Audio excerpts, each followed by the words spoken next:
My name is Doug Chapkus.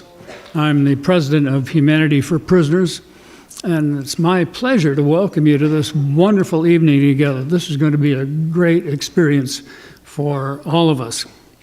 You know, just your presence here really says something about you. A couple of things, really. Number one, that regardless of what your position is on the death penalty, you're willing to listen, and that's great.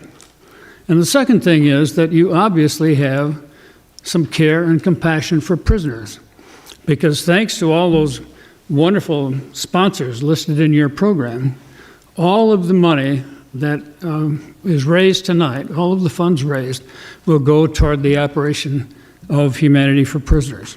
Yes. Thank you. Before I forget, one quick little housekeeping item. During the presentation, you may have questions, and you should have received a little piece of paper or a little card. If you think of it, jot down your question, during the program, and ushers later will collect that, and Sister Prejean and I will deal with some of those questions. Please write legibly. Neither one of us is that young anymore. Well, she is, but I'm not, put it that way.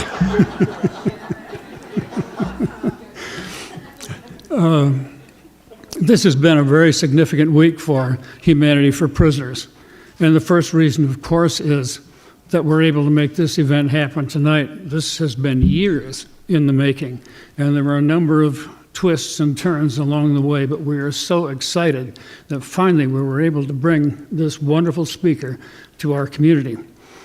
Second thing is that yesterday we broke all records at the Humanity for Prisoners office with a number of contacts that we received in one day. 57 in one day, by email, by letter, by telephone, prisoners seeking assistance from us. We're up to now about 500 to 600 a month, which is really exciting. And the third thing is that this is the week in the year 2004 that we lost Maurice Carter, my friend Maurice Carter. Why would Humanity for Prisoners bring in a speaker, do you suppose, to talk about the death penalty when Michigan doesn't even have the death penalty? Or do we? Let's go back to Maurice Carter's case for just a second. Maurice Carter was convicted in 1975 of a crime he did not commit and sentenced to life in prison on an assault charge. Now that makes him eligible for parole in 15 years. But because of the politics going on between Michigan and Berrien County, he never got a parole, never got a chance for parole. After 20 years, a prison doctor diagnosed him with hepatitis C. But he wasn't told that he had hepatitis C. I suppose they might have to treat him then, so nobody told him. 8 years later, in the year 2003, he collapsed in his cell, was rushed to a nearby hospital, and doctors then diagnosed him with hepatitis C/end stage. The only thing that would save his life would be a liver transplant. Prisoners can't have transplants. So that means the only thing that could save him would be a governor's pardon, a commutation for health reasons. The governor waited 1 year after we submitted our request before she granted that release. Maurice was released in July of 2004. He died, it was too late. He died exactly 3 months later. I blame the state of Michigan for that. In our conversation last night, Sister Helen and I just had a wonderful chat last night. It became very apparent that our goals are very much the same. We believe in the dignity and the humanity of prisoners. She tries to get life for prisoners. We try to improve life for prisoners, but we have a common goal. Well, you're not here to hear me, you're here to hear her. I don't want to go through all of her credentials. That would take too much time, and you know more of that already than probably I do. And it's all in the program. So I think it's time for us to give a warm Tri-Cities welcome to one of our nation's heroes, one of our nation's treasures, Sister Helen Prejean.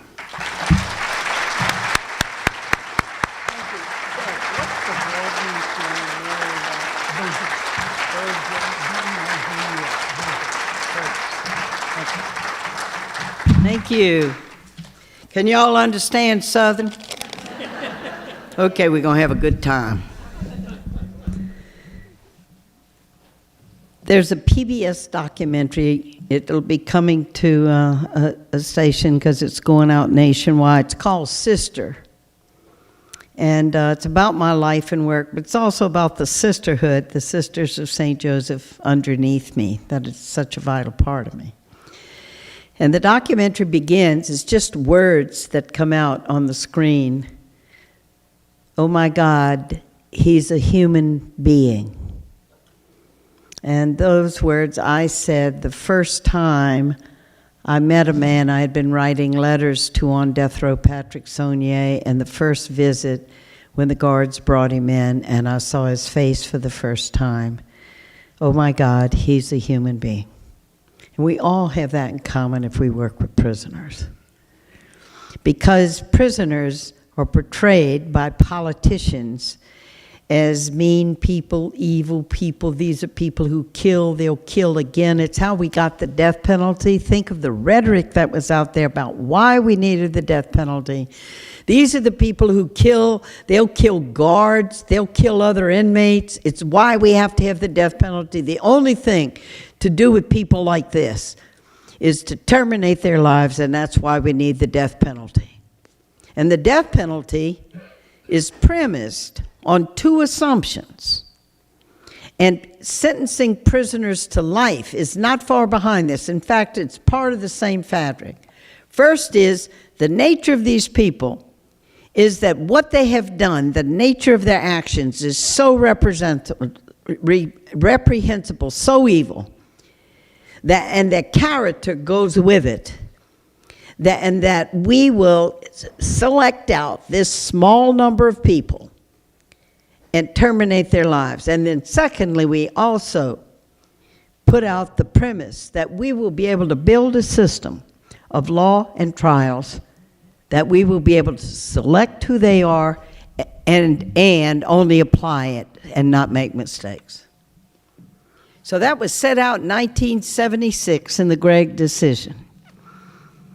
That realizing that when they had overturned the death penalty in 1972, this same Supreme Court, just 4 years later, just said, well, the reason that the death penalty was arbitrary and capricious in its application is the jury didn't have enough guidelines.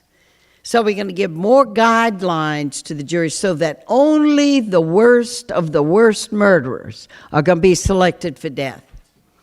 Sounds good on the face of it. Does anybody here know what the worst of the worst is? If somebody kills my child, my wife, my mother, a unique, irreplaceable life has been lost. It's unique and irreplaceable. So that is the worst of the worst. Every 20 minutes we lose another species on this planet that's irreversible. That's the worst of the worst. So we set out, and it was an arrogance. It was, well, we can do it. We got the best court system in the world. And now, 30 years down the pike, the pattern has become very clear. Michigan, I'll hold you up. I stood in your state capitol and at a press conference and talked about Michigan, that you were the first democracy to hold out against the death penalty, and you've never changed. You come daggone close with these politicians beating the drums and saying, we need the death penalty back in Michigan, or policemen will still, we got to get it back, and you haven't. And you've maintained that the whole time. And so you're a beacon for the nation in Michigan. But you mix politics in and power with we can go after these people. These are the ugly, vulnerable people, and we can get us some political points, which is what drove it.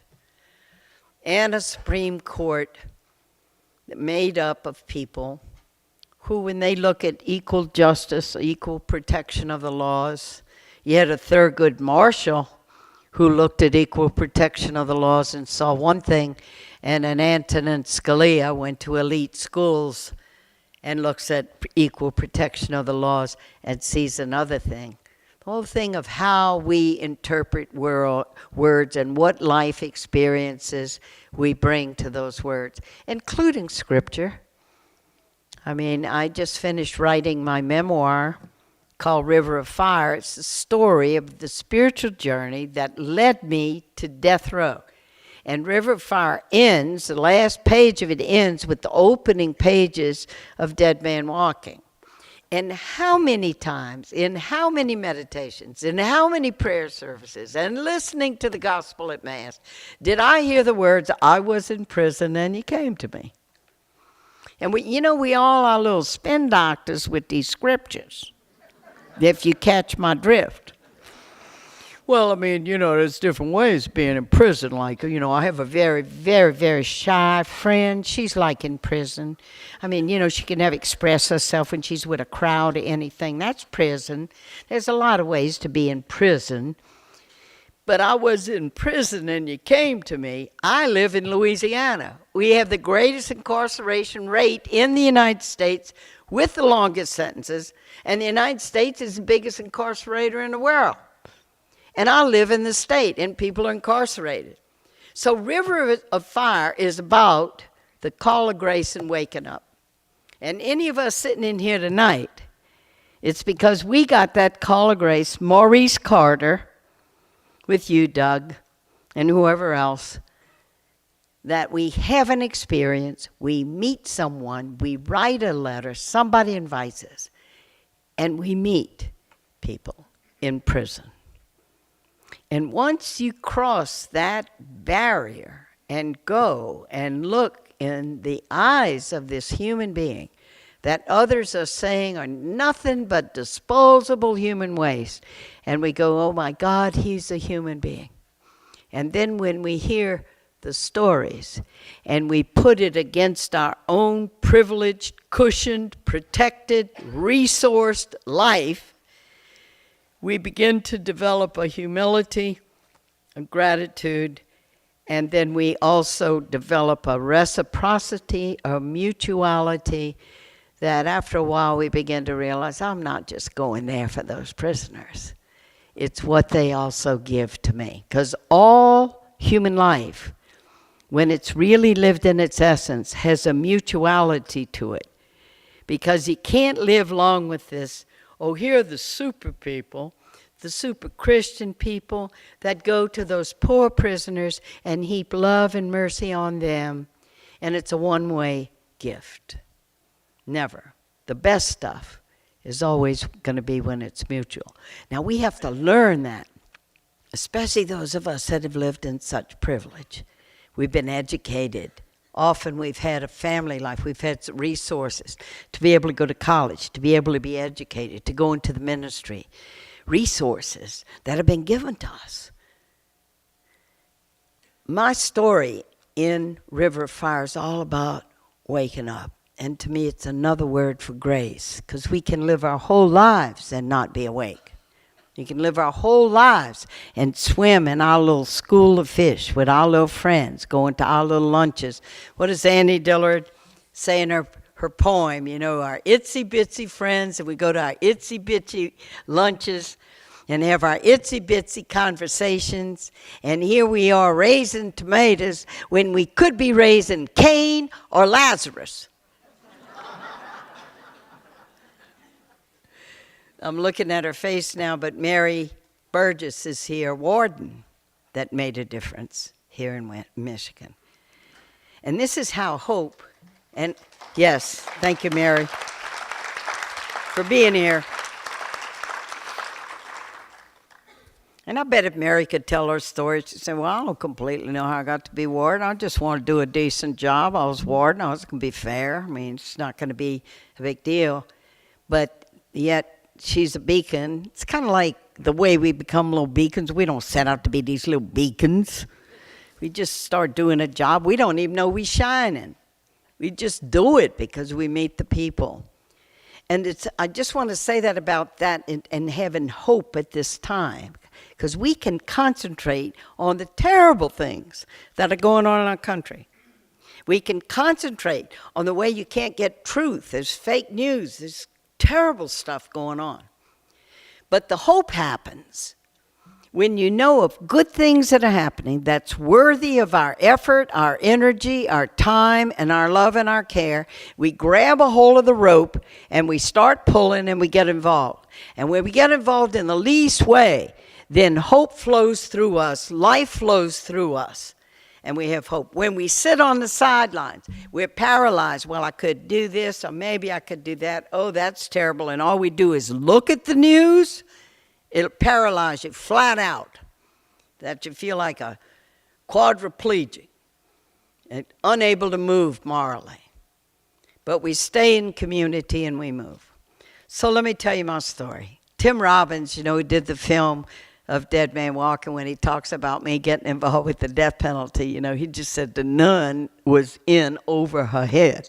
And indeed, I was. I didn't know anything about death row. You kidding me? I started out as a regular nun, teaching kids English, grammar, and religion in Cabrini Elementary Grammar School, then did religious education in a parish, but always in the suburbs of New Orleans. And there were 10 major housing projects where African American people are being beat up by the police and they can't get a bank loan because of redlining, and they can't get a job, and the education's terrible. And it could have been in, another land, but it was separated from me. I didn't know those people. When you don't know people, it's like an abstraction or something. You see them on the news. Oh, man, those people.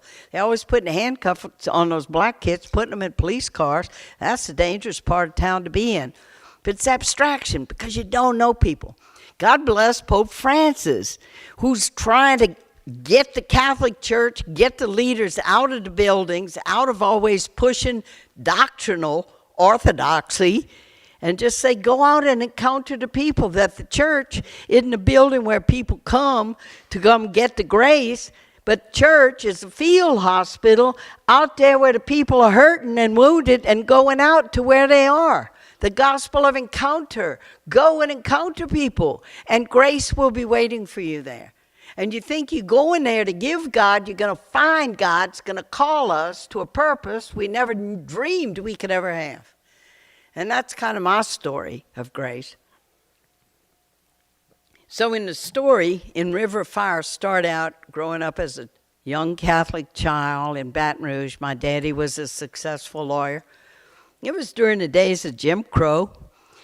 We had Ellen, who worked in the house with Mama. Jesse worked in the yard. We had a little house farm in the back of our big house where our family lived, and they couldn't use the bathroom with us. They never sat at the table with us. Mom and Daddy were always kind, and Daddy helped Jesse get a job at the refinery, helped him buy property, helped him get a house, and kind, and I knew charity, but I didn't know justice. And Jim Crow was going on. That meant Ellen and Jesse could never sit in the front of the bus and ride with other people. In Sacred Heart Church, they always had to sit over with the black people. And if they had a kid to make his or her first communion, that child could never make their first communion. It stands for the one body of Christ with the white kids. And I never questioned it. And it's what culture does. Culture. Culture gives us eyes and ears. And, well, honey, that's the way it is here in the South. It's better for us to be separate. And they want to be with their own kind. We want to be with our own kind. So it's better to be separate. And I never questioned. And it's not that we were bad. Mom and Daddy weren't bad. I wasn't bad. But the story in River of Fire is then becoming a nun, where the community still had black servants. We had Monroe worked out in the yard with Sister Mercedes, and you had Ellie Mae that worked in the kitchen with Sister Joseph Clare, and still had black servants. It's a Southern thing. and always treated them with kindness and gave them decent salaries. But there was still that. So waking up. It's all about waking up. Because when we do wake up and we become alive and grace becomes operative in us, we get a new purpose in our life and we begin to move in that direction because that we've been summoned. Deep down in us, you know, we're made for greatness. Deep down in us as sons and daughters of God, we are made to do great things. We are made to live out what Jesus said, to visit, to be with the prisoners, to feed the hungry, to be there with people, to be with the imprisoned, to be with the aliens, to be with the immigrants.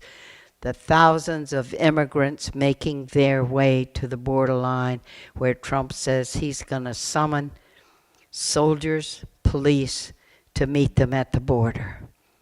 Our border where parents are being separated from their children. We cannot be passive and just say, isn't this bad? Isn't this sad what is happening? We must raise our voices. We must get involved in some way, because to be silent in the face of such an atrocity is to be complicit. Most of all, we must vote.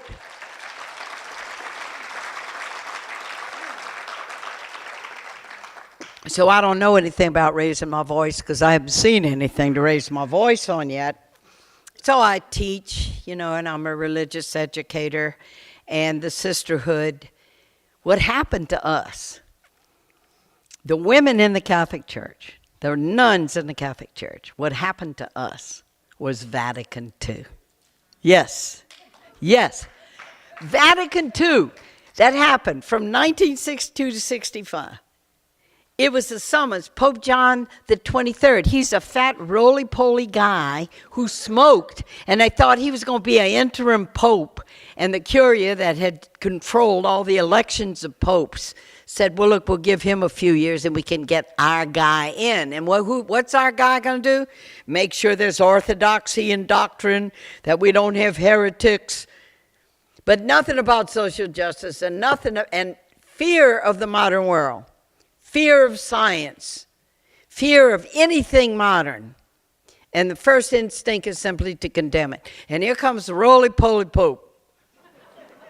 And he goes, hey, I was praying and the Holy Spirit said we should have an ecumenical council. We ought to gather the whole church in, all the bishops from all over the world. It's time to open up the windows of the church to relate to modernity, not in a suspicious way, to open to the goodness of the world and to get out there and participate in it.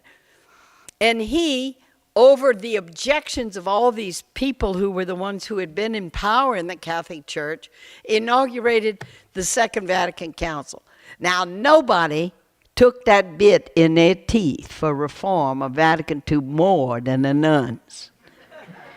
Because we were living in this semi-cloistered life, like trying to be monastics, but we're not really. There's a difference, you know, between being a monk, where you go into a cloister, you chant the office so many times a day, and you do things within the cloister, and you pray for the world, and you've removed yourself from the world because the world is evil.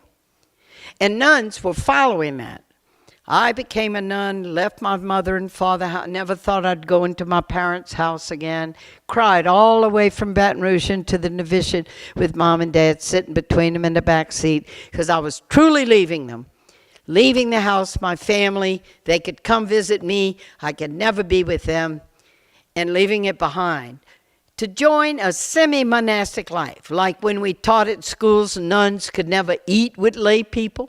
We had our own dining room. You could never go into the cloistered part of the convent. Separated from the world. And then kaboom. Vatican II happened, said, especially for nuns, for religious, go back to your founding. Well, lo and behold, we go back to our founding as nuns in France in 1650.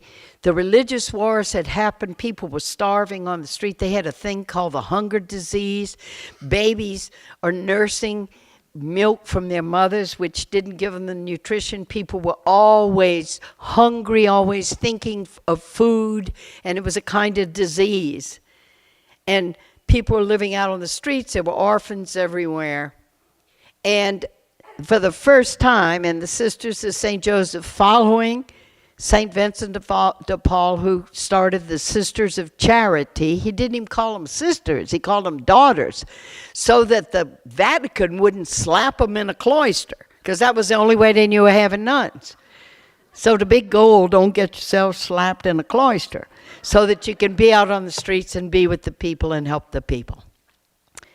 And so that's why we dressed. We had black habits, veils, because we dressed like widows. Because widows were the only ones who had an obvious reason for going out on the street unaccompanied by a man. And so we dressed as widows, and that's how the habits started. And we were out there, and we started working with orphans. We started working with women who didn't have jobs, so they turned to prostitution, and there was lace making that was done in France at that time. So all this is in my book, telling the story of becoming what was called and is called an apostolic religious community. You do what the apostles do. You get out there with the people. So nuns have been out there with the people. So it soon became clear that girls needed to be educated. So the founding of women's and girls' schools and working especially with girls in education became part of our work. And that's how I met the Sisters of St. Joseph. They had St. Joseph Academy in Baton Rouge, and I met them, and I wanted to be a teacher above all. And I went, yep, that's for me. I never could, I tell the story of this, quite picture myself like marrying one little man, having one little house. I just like wanted to go wide, you know, that maybe there was a way that you could be this full person, and I knew an education is just huge, and being a teacher. So I'm still a teacher in a way. I just kind of moved my classroom out a little bit to you, to others, because if you can take people with you, let me tell you what happened to me, and share experiences together. And through story, we can learn together. So anyway, unfold. Wait, I was in my 40s before I woke up to the gospel of justice, that it was integral to the gospel of Jesus. Probably Doug, when he was like a toddler, is going justice. Right after he says, Mama, Daddy, he goes, justice, prisoners. I mean, you know, not me. It took a long time in the waking up. I thought, here's my thing. I thought, I'm a nun, you pray. You pray for the world. And God helps people. I mean, I am going to learn what prayer means is that prayer to God is God then sparking my heart, me rolling up my sleeves and getting in there and doing the work. The God work in the world, the Christ work in the world.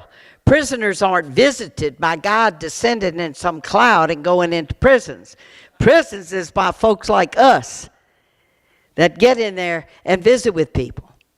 The God spark in us comes alive, and it's always around compassion, and it's always around justice, and it's always to those who have no voice and nobody by their side. That is why we do what we do that is so precious. It is a glorious thing that we have been called to, humanity for prisoners. It couldn't be a better title. It sparked me right away when I saw it, humanity for prisoners. I said, Sister Morgan, we got to go to those folks. Now, we did get delayed a few years. There were a few things that happened, but y'all waited, I waited, and here I am. And so, the waking up had to do with really understanding. See, I was too spiritual. I really spiritualized things, thinking that it was God that you had to turn to solve the big problems of the world. And boy, when I woke up, it was like, here's how you know that something's really awakened you and you've had a spiritual transformation. Because it was like I heard a sister talk about Jesus and the gospel of the poor, and that you will be poor no longer. And she said, integral to the good news that Jesus preached to the poor was that they would be poor no longer, that it wasn't God's will for them to be poor. Some people are well off. Well, you're poor, but you'll get a great reward in heaven. And it was to struggle against the indignity of poverty, that you have a right for your family to have health care. You have a right for your family to have good education. You have a right to a living wage. It is an atrocity that we still have 40 million poor people in this country. And it's like there's an acceptance of it and even a blaming of poor people that has entered into the political rhetoric. And when she said, integral to the good news that Jesus preached to poor people was that they should be poor no longer, it was the first time it clicked that to get involved in justice is the work of the gospel. And I had not been awake to it. And coming out of that talk that I heard, I moved into the St. Thomas housing projects. There were 10 major housing projects in New Orleans. I'd never been to any of them. And lived there with 4 other sisters. And the African people in the projects, African Americans, became my teachers. And I learned about the other America. I learned from the kids coming into the Adult Learning Center. And, well, how far did you get in school? We're going to help you get your GED. We're going to work with you individually. So we're going to see where's your reading level. Where are you in science, English? And here comes this kid. Well, I was a junior. I said, okay, so let's see what your reading level is, math, a whole bit. And the kid could not read a 3rd grade reader. And that was a spiritual moment for me when I walked out of the Adult Learning Center that day. I went, there's a lot of real good reasons why that kid is a junior and he can't read a 3rd grade reader. I, at St. Joseph Academy, received when I go to write a book, I know how to write. When I go to do public speaking, I know how to do public speaking.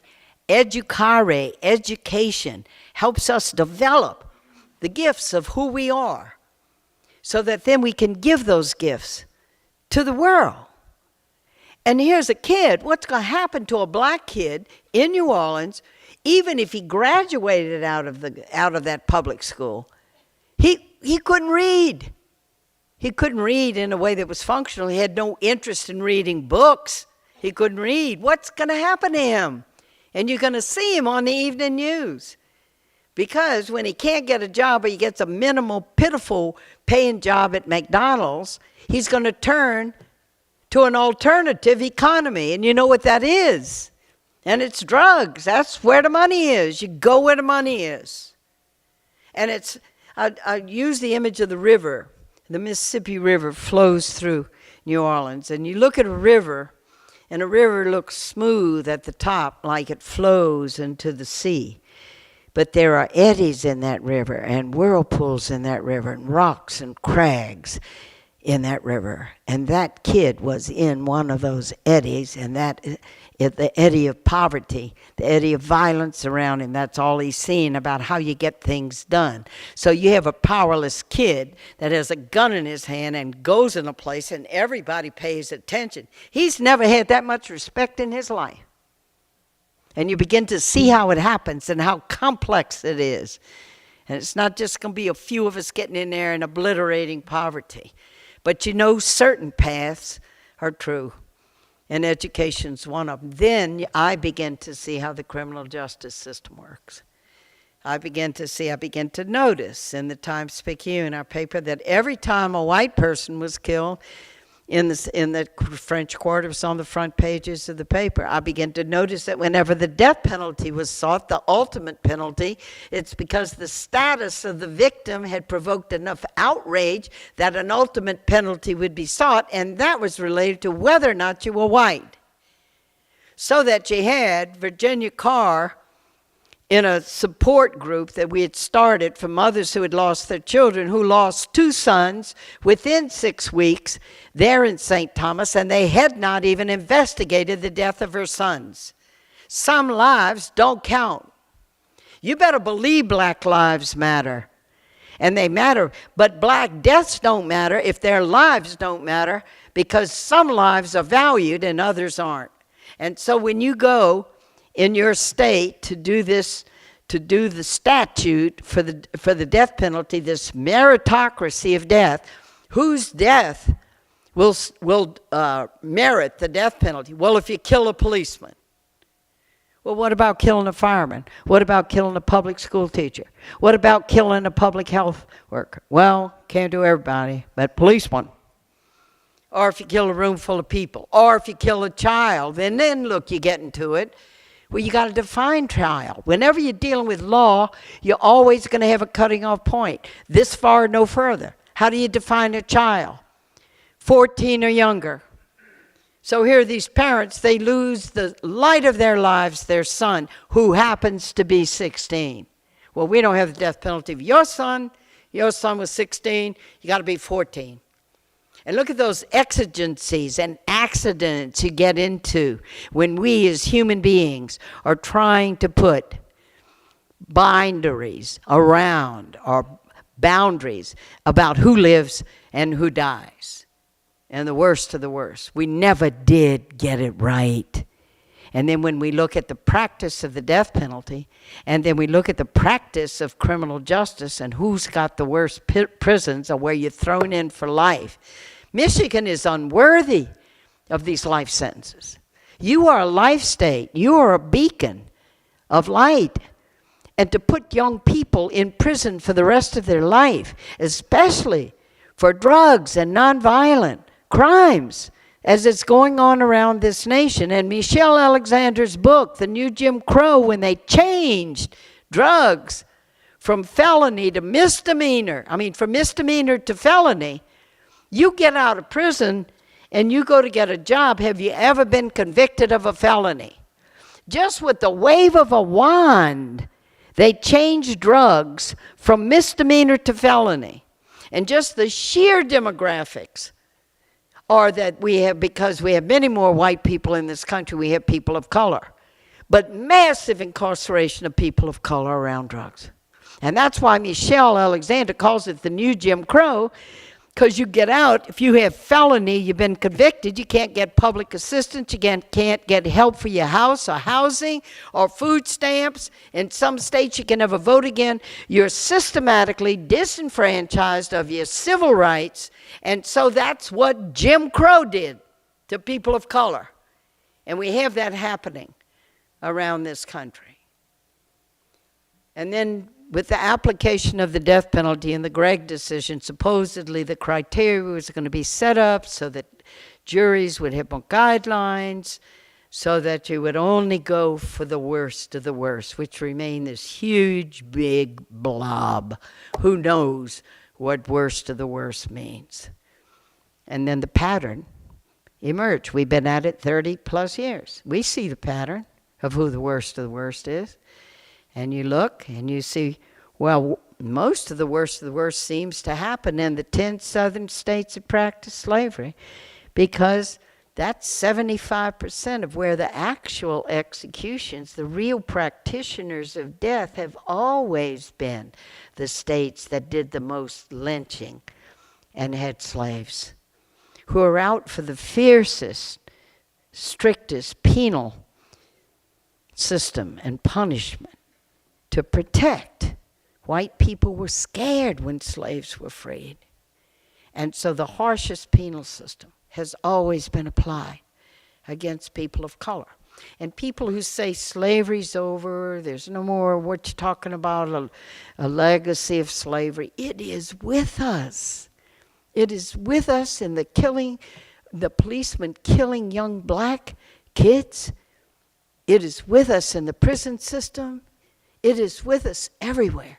And our job as white people is to wake up, for us to understand it, how we as persons of privilege are never going to suffer that in the same way.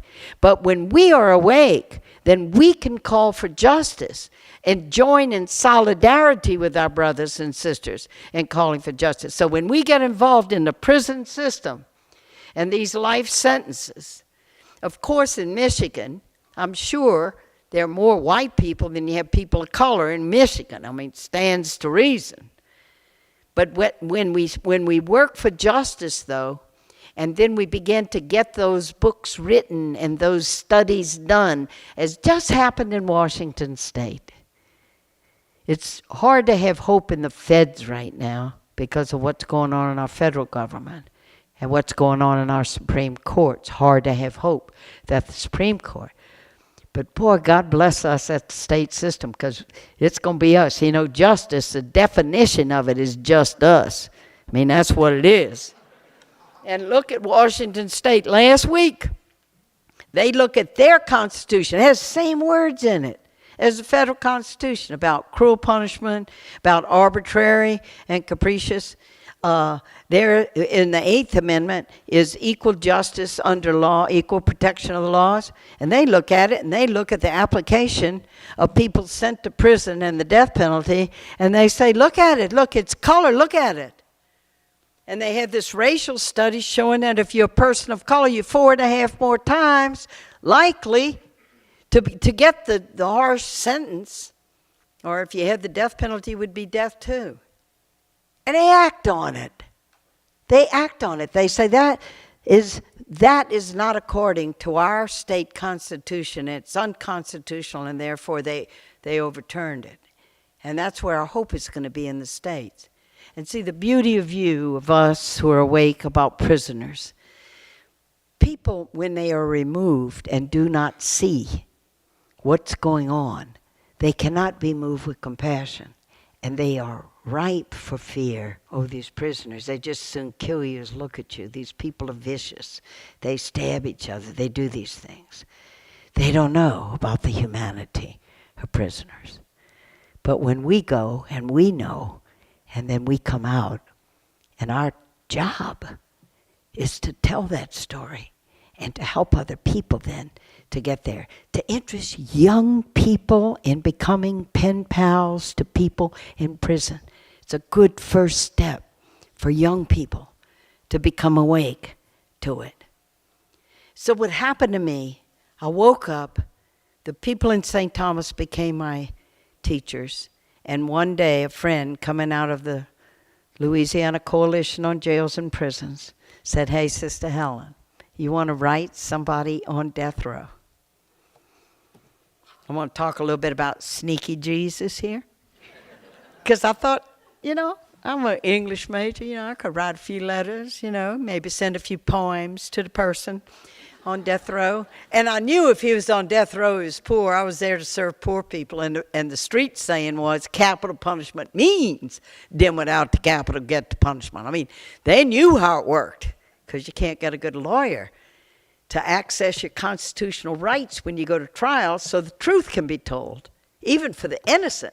One lawyer friend, a defense lawyer, said to me, the most vulnerable person going into trial is an actually innocent person. Because they know they're innocent, and they say, well, look, when they hear my story, then they're going to hear how I'm innocent. And they don't know what the prosecutor's going to do to make sure that narrative never gets heard by the jury. And what they're going to do to block it and get their own version out there. And jailhouse snitches who lie and say, yeah, they heard you confess. They have no idea of how the system is going to be arrayed against them, so that prosecutor can get his or her points and get reelected or get elected to judge, as happens in Louisiana. Hey, Sister Helen, you want to write? And I wrote a letter. Do you know what the problem was? He wrote back. So I had a letter. I wrote, he wrote. He didn't even ask me to come. But I could feel the loneliness. I could feel. And I went, I'll come see you sometime. And this is Sneaky Jesus Part 2. Because he says, well, look here, I'm a Catholic, you're a nun, would you be my spiritual advisor? And I say, sure, fill it all out, I don't know that when he's going to be electrocuted to death 2 years later, the only one who can be with him in the death house and be with him on the last day and follow him and walk with him and say, look at me when they were doing it, it's going to be the spiritual advisor. Who's going to be me? and that he will be executed, and that I will be a witness to that, and that it's going to change my life forever. Brings me to you today. And in the beginning of River of Fire, I start with a prelude.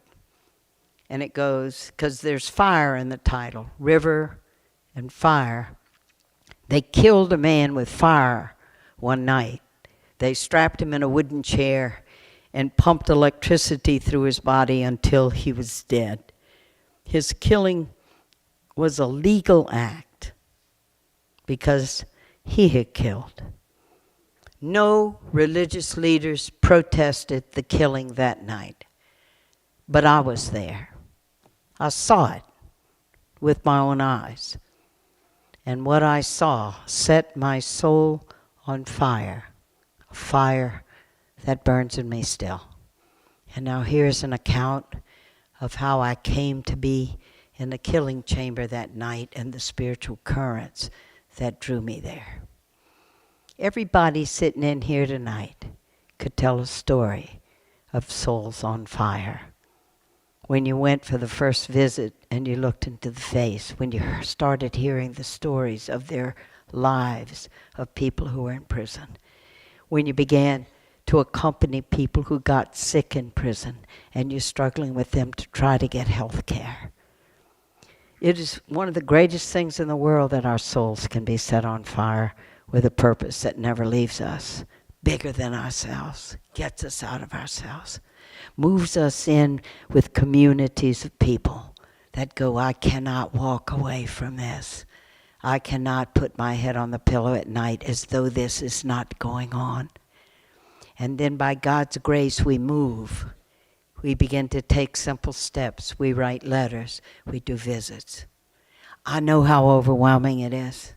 I know sometimes you must feel like you are the smallest little Rolade in the biggest stomach in the world because there are so many needs when we go into prison. And we turn to each other and we keep going back. And we trust that creativity and we trust that commitment that we will not abandon them, that we will be with them and we will work for justice until the dawn comes. Until justice comes. Until in this one life, this person's reunited with their family. That visit happens with a mother of someone who has not seen their mother in 15 years. And we are in it and we are awake. And blessed are the eyes that see what we see and the ears that hear what we hear. And I'm blessed to be with you here today. So now Doug and I will be glad to take your questions or your comments. Thank you.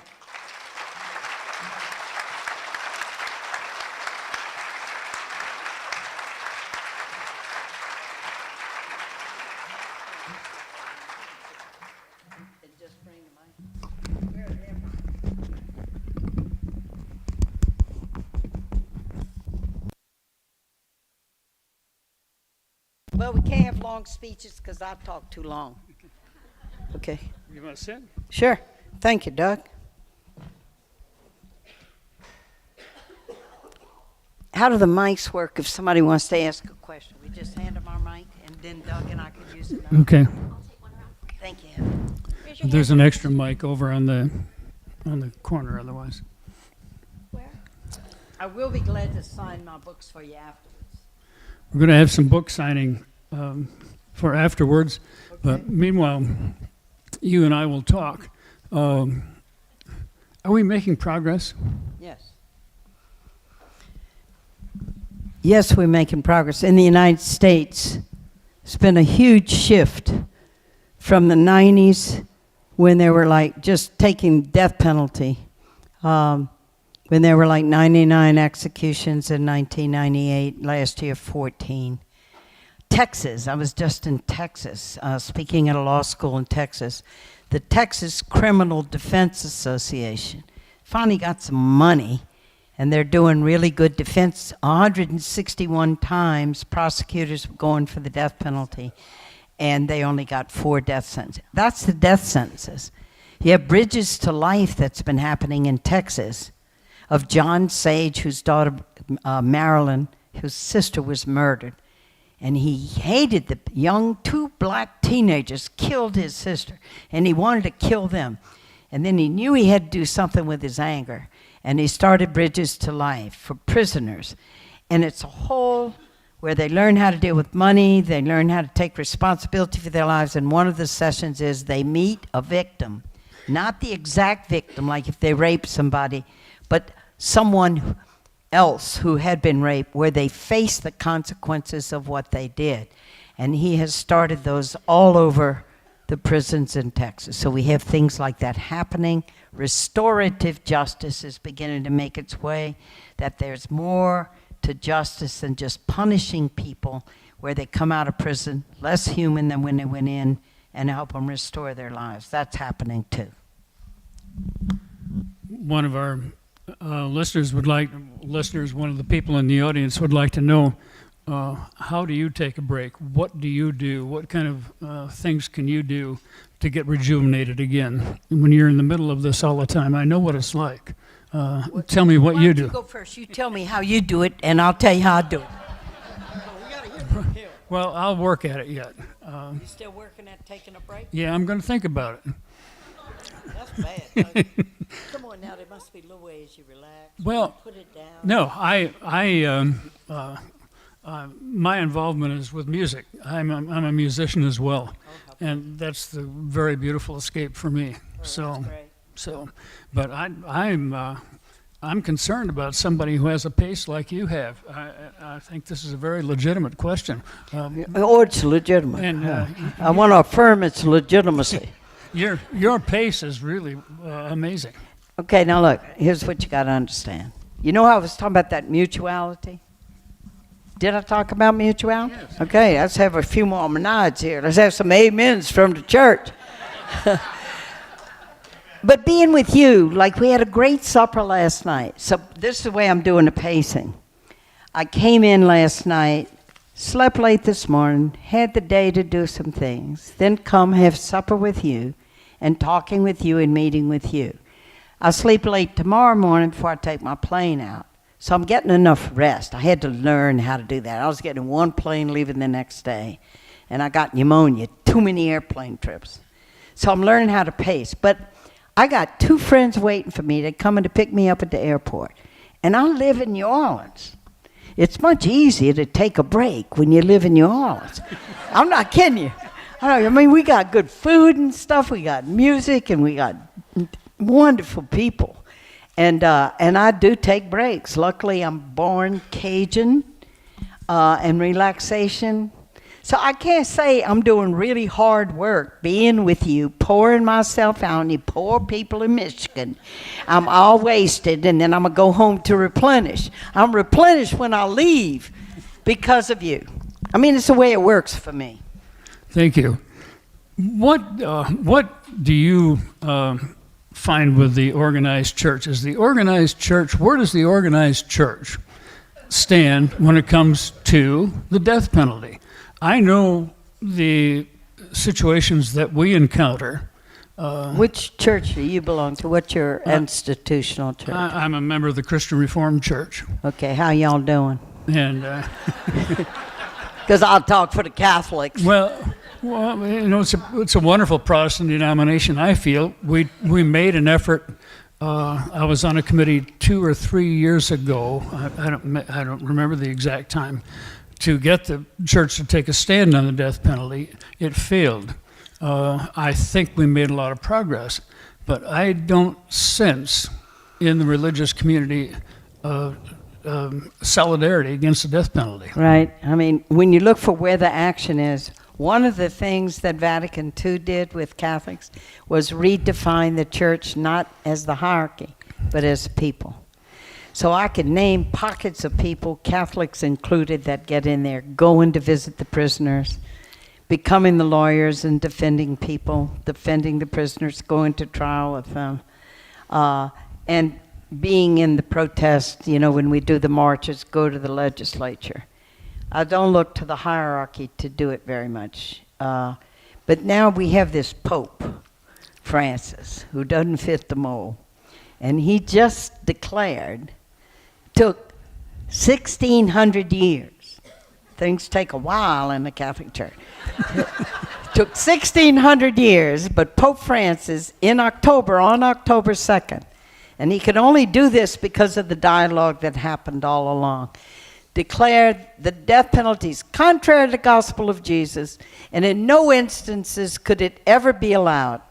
And when you know the history of the teaching of the Catholic Church and other Christian churches too about the death penalty, it was always about defending society. It was never because the nature of this crime was so terrible, we got to do to them what they did to their victim. It was never that.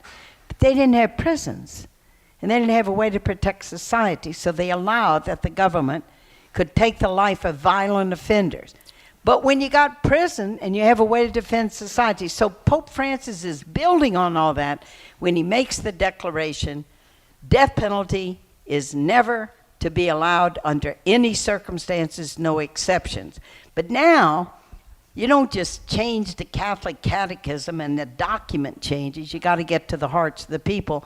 And that's just what I was planning today when I had this nice free day before I came to you, was to hatch a plan to be able to get out to the people of the United States using the Book of Dead Men Walking and using a process to help them to come to, you got to go through a conversion experience. You got to go through changing to help them to get it. From being somebody not interested in the death penalty or being for it, to descending into the gospel of Jesus and realizing that they need to be against the death penalty and actively work to abolish it. We're working on that process and going to initiate that starting probably in the spring. Lenten time would be a good time. You got to work with the people. Right. Is that what y'all do with the Christian Reform? Yes. And where'd that reform come in with the Christian? I mean, the reform, is the reform still happening? I mean, so it's going to be happening forever in the Catholic Church. I mean, we always... It's going to happen. Yeah. You were speaking about prisons. Would you care to comment on the for-profit prisons? Oh, God. Look, you have to understand the connection. When slaves were freed, all the plantation owners growing cotton and sugarcane goes, who's going to work our fields? And there was a move right away in connection with the sheriffs and the white legislators in the Deep South, and you did it especially through the crime of loitering, to imprison black people when you'd see them on the street, throw them in jail, then they serve their time for loitering. And instead of letting them out, just say, oh, well, you owe us for food, lodging, and then we'd send them to these work farms. Like they found a massive graveyard outside of Birmingham near a mine where people had been sent from the jail, working in the mine. They died there. They had a massive burial. And so the harsh penal system came into play. In our prison at Angola, your starting pay when you work in the fields, they call it incentive pay, is 2.5 cents an hour. Eddie Saunier, Pat's brother, who was there for over 30 years, he got the max you could get, which was 21 cents an hour. You bring in private prisons, and they have slave labor, so they can maximize their profits for whatever work is done in their prisons. And everything I know about them, there's no concern for the prisoners. They are business, and they are looking to maximize profits. So healthcare, when you get sick, the quality of the food, I mean, the prisoners get fed crap. Everything becomes more expensive. You got to buy it out of the prison store. Telephone calls to your family are through this system that they run that's terribly expensive, and these families are poor. Everything where they touch it is, and I heard that President Obama, it was near the end, where he was about to do this change to just say, get private prisons out of the prison system, and then we know what has happened since him. You know, there's another thing I heard about that, sister, and that is that those states that use private prisons have to provide some kind of a guarantee that they'll stay full. Oh, yeah, you got to fill the beds. Really. Because it's bottom line that they need. Yeah, it's a terrible take on Field of Dreams. Build it and they will come. No kidding. Texas built so many prisons. They had so many beds. They were sending prisoners from Louisiana to fill those beds. It's an awful thing. One of the things that you did not touch on very much, and that I would like to have you comment on, is especially true here in the state of Michigan. We closed so many of our mental hospitals. Oh. And when we did that, we thought we were going to mainstream these people. Well, we mainstreamed them all right. Yeah. Pretty soon they were on the streets, and they were sleeping under bridges, and then they were in the county jails, and now they're in the state prison system. And conservative estimates say that at least 50% of our prisoners have mental issues. Can you address that? Is that a nationwide problem? Yeah, it is. It is. And they say that the biggest houser of mentally ill people is the prison system. And I know from personal experience, I'm with Manuel Ortiz. I've been accompanying him on death row in Louisiana. He's another innocent one. I've been with 7 people. 6 were executed. Manuel's my 7th one. I'll visit with him Friday. And because he's so calm and mature and good, they put him next to the really crazy people on death row. And next to this mentally ill guy who would scream, took control like of the TV remote, wouldn't let anybody look, and just screaming all the time. And you have mentally ill people. I mean, I couldn't give you the number, but there's a whole number of them on death row. They are truly mentally ill. Michael Perry, the Supreme Court said if you were really mentally ill, so much so that you didn't realize that you were going to be killed, and Michael Perry in Louisiana, he's noticeably, obviously crazy. But then what the prosecutor and the prison wanted to do was to inject him with psychotropic drugs to keep him sane enough so that he could be executed. And you get into this. There's an article written by a psychologist who was called in, make this prisoner sane enough so that we can kill him. The Cure That Kills was the name of the article that the psychiatrist wrote. It's bizarre. It's crazy. Or bringing people in wheelchairs up, then lifting them onto the gurney to kill them. And you have to realize here the nakedness of state power. It's in our power to kill you. I mean, in Oklahoma, they even had a guy who tried to take his life. He overdosed. They found him unconscious in his cell 2 weeks before he's to be executed. They get him in the hospital. They pump out his stomach, send him back, and execute him 2 weeks later. The power of the state over this life. So mental illness, we have to deal with mental illness. It is just, that's true. It's our homeless people on the street. It's people back from Iraq with PTSD, and we have not dealt with it. We have not dealt with the problem of poverty. We have not dealt with the problem of mental illness. And it's so simple to just say, throw them in jail, throw them in prison. So we have a long, long way to go on that. We're going to wrap this up pretty quickly, but I have one issue I want to talk to you about yet. We have a common,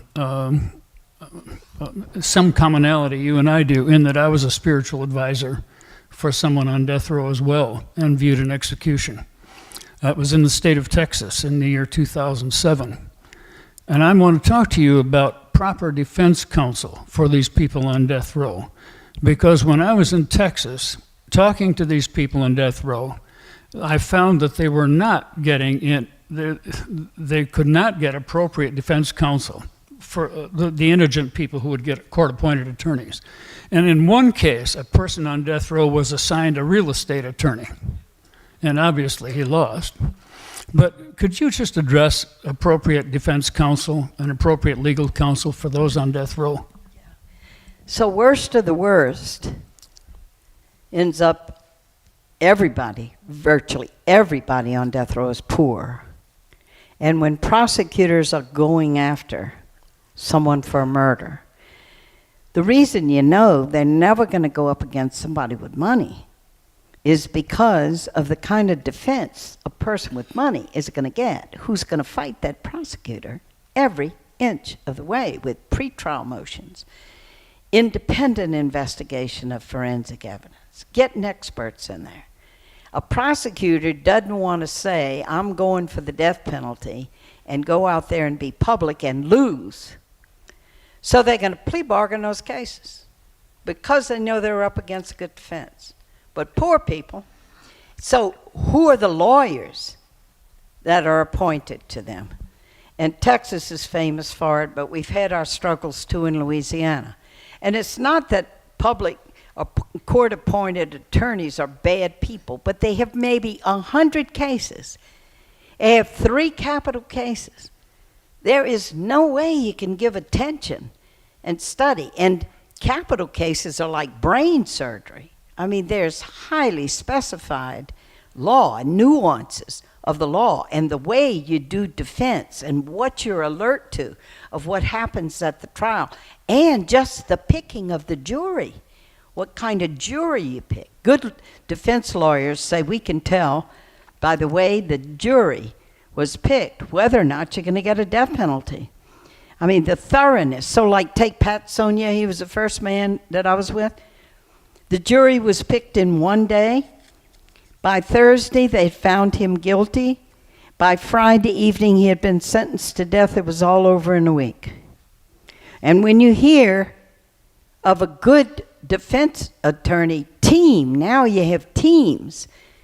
There's mitigation. Let me tell you about his life. Maybe he did this one terrible act, but that's not all he is. And so then you talk to his teachers, and you talk to where he was an altar boy and the priest in his parish, and you talk to neighbors, and you talk about what his life was like. Was he beaten as a child? Did he see violence all around him? Was he half starved to death? Was he out on the streets by the time he was 8 years old foraging in garbage cans? What happened to him? And the saying is among lawyers, the one who tells the whole story wins the case. And we are making inroads in that. I mean, we are, to get better defense. The Bar Association of the United States has stipulated, here's what you need. States are coming into compliance. Of course, even though in Texas they're doing it. And so we are making progress. We are. In Michigan, I know you got your struggles, but there's something about the caliber of people in Michigan. Just the fact that you have stood against for so long that you would not allow the death penalty, which is just like the apex of these terrible prison ways of treating prisoners. It's the apex of it. And you got good people. I mean, to have a warden sitting here with us who was a decent warden for humanity for the prisoners under her care is no small thing. And so those are the things. Do you agree with me? I do. You see progress happening? Oh, yes, I do. Yeah. But you're part of it. It is. And that decent warden you talked about serves on our board of directors. Mary, you glutton for punishment? What is this? We're going to wrap this up because there are time constraints here, and Sister Prejean is going to do some more book signing.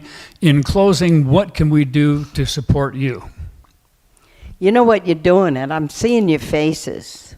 I've heard your silence while I was talking. I have a sense of who you are, your hearts and your commitment. And we can't make it without community. And so being with you is to be in solidarity with people that give me courage and hope. So I'll probably need the plane a little bit, but I could fly home without a plane. And I'm not kidding you. I mean, you have really heartened my spirit, and thank you for having me. It's been a grace for me, no kidding. Thank you.